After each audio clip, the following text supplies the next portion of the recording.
WATE 6 on your side reporter Dominic Webster spoke with a business owner and a couple hit hard by the storm.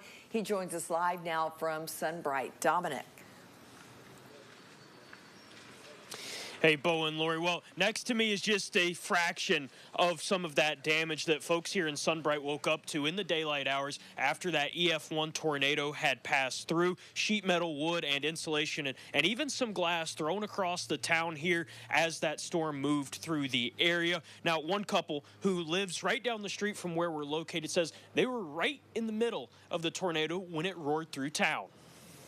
It all happened in a matter of seconds. Sunbright residents Noah and Lexi Hamby were caught right in the middle of the tornado that ripped apart their town. From the time I got out of my front door to my neighbor's basement, we was in it.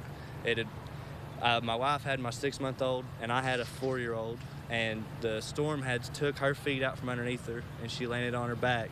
And I grabbed her by her hood and was holding her, keeping her from getting drug away, and it took everything I could just to hold on. The couple was able to make it to the neighbor's basement, only getting a couple of bruises and scratches. The children, not a scratch on them, all thanks to one person lending a helping hand. The neighbor had jumped out of his basement and grabbed us and pulled us all in there by the grace of God, you know.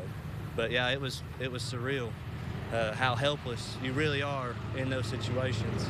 Noah's wife, Lexi, holding their 6-month-old baby, was worried about one thing and one thing only. I mean, my only thought was, like, protect her, you know, make sure she was safe. And, I mean, I've got some bruises and stuff, but she don't have nothing. She was totally okay. She had some debris in her hair and some stuff in her eye on the side, but I'm not joking. Our neighbor come out and he real life grabbed all 4 of us and pulled us in his basement. I mean, like a superhero. Even though they were neighbors, they never really knew who this person was. Actually, yeah. We've never met them.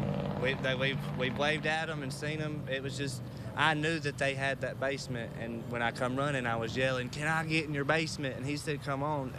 He didn't know us from Adam.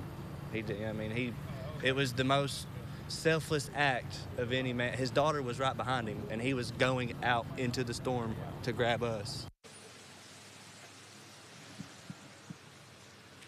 Yeah, just an incredible story of neighbors helping neighbors. Noah told me they didn't know if he would help them.